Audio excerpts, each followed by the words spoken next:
Earlier, I spoke to Rae Sheynberg. She is the former director for trade and investment at the National Security Council under the Obama administration.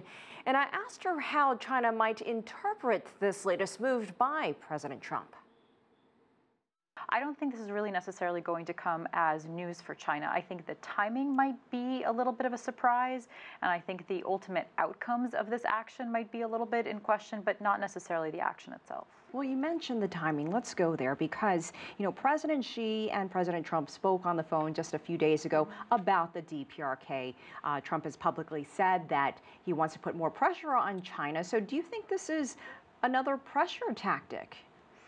It's hard to say whether or not it's going to come out as a pressure tactic. I think potentially, absolutely, the Trump administration could see this and could talk about this action as a pressure tactic on China with respect to DPRK. But it feels to me actually more as an action to pander to Trump's base than it does as a messaging strategy to the Chinese, because Trump did promise that this action was going to be taken.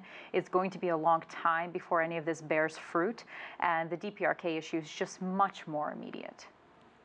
Now, Donald Trump did announce after this signing that this was just the beginning. Could this lead to a trade war between China and the U.S.? Without a doubt, if this isn't handled carefully, and if the Trump administration isn't committed to open dialogue with the Chinese on a regular basis, without a doubt this could escalate, just the way that people have been warning that the back and forth over the situation in North Korea could also escalate in dangerous ways. I think there's always a real possibility that if the Trump administration doesn't get a commitment to work with the Chinese on the trade issues that they see, that we could find ourselves in a tit for tat.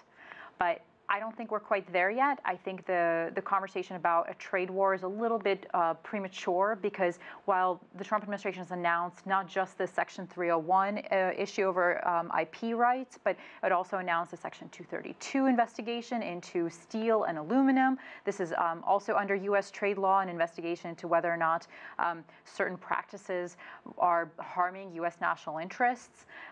None of these investigations have actually come out and issued any sort of findings. So it's a little bit difficult to say at this point that this is going to lead into a trade war. However, the Chinese have always demonstrated that they are willing to also take countermeasures on their end, countermeasures that have severely hurt U.S. companies trying to operate in China. So it's a little bit premature, but I don't think it's out of the realm of the possible. And look, there's no timeline set to this. So That's right. How do you see this playing out? There's a little bit of a timeline in terms of a statutory timeline that takes place. There's a set number of days that the investigation can go on for based on U.S. law. There's a consultation period that needs to take place both with China as well as with the WTO under the WTO rules that the United States has signed up to. But I do think the investigation itself, until the USTR is in a place where they feel like they can actually bring this action, I think we're many months away.